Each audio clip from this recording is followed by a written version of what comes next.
خونه اصلا با یخچال گرما میگیره. خیلی خوشحالم. چطوری؟ قربونت. اسمت چیه؟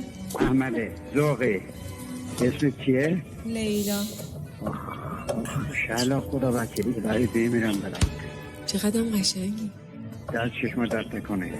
یار در خانه. جون خیلی دوستت دارم. حواسمو پرت کنم. همیشه من به تخمای مسعود فکر میکنم اون حسم میپره. از گوشه لپات نمیک. حتی فکر کردنش هم برام زجرآوره.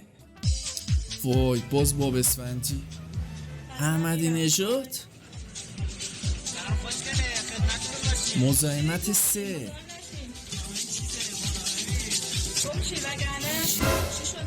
شرک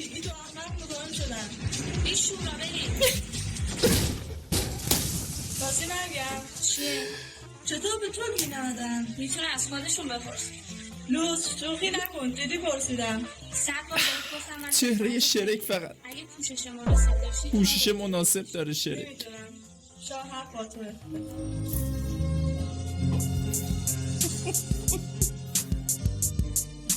احمدی نژاد و باب اسفندی و پاتریک و شرک چه ربطی به همدیگه داشتن دقیقا؟